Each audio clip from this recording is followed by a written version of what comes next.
দক্ষিণাঞ্চলের বিভিন্ন জেলায় একচেটিয়া ব্যবসা করা এনা পরিবহনের বাস আর সড়কে দেখা যাবে না। পরিবহনটির 179 ও স্টার লাইনের 11টি বাস জব্দের নির্দেশ দিয়েছে আদালত। আদালতের আদেশ অনুযায়ী ঢাকা সড়ক পরিবহন মালিক সমিতির সাবেক সাধারণ সম্পাদক খন্দকার এনায়েতুল্লাহ এবং তার পরিবারের সদস্য ও তাদের স্বার্থ সংশ্লিষ্ট প্রতিষ্ঠানের নিবন্ধিত 190টি বাস জব্দের আদেশ দিয়েছে আদালত। রোববার ঢাকা মেট্রোপলিটন সিনিয়র স্পেশাল জজ মোহাম্মদ জাকির হোসেন গালিব দুদকের আবেদনের প্রেক্ষিতে এ আদেশ দেন।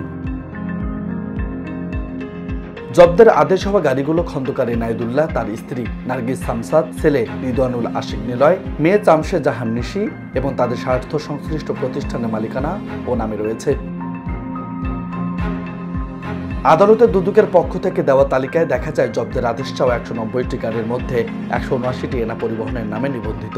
দুদকের আবেদনে বলা হয়, অভিযুক্ত খন্দকার এনায়েতুল্লাহর বিরুদ্ধে বিভিন্ন রুটে চলাচলকারী বাস থেকে দৈনিক 1,65,00,000 টাকা চাঁদাবাজি আদায়ের অভিযোগ অনুসন্ধানে 3 সদস্য বিশিষ্ট টিম গঠন করা হয়েছে। অভিযোগটি অনুসন্ধানকালে এনায়েতুল্লাহ ও তার স্ত্রী নার্গিস সামসাদ, ছেলে রিদওয়ানুল আশিক নিলয়, মেয়ে চামশে জাহান নিশি এবং তাদের স্বার্থ সংশ্লিষ্ট প্রতিষ্ঠানগুলোর নামে এসব রেজিস্ট্রেশনভুক্ত যানবাহন বা মোটরযানগুলোর তথ্য পাওয়া যায়।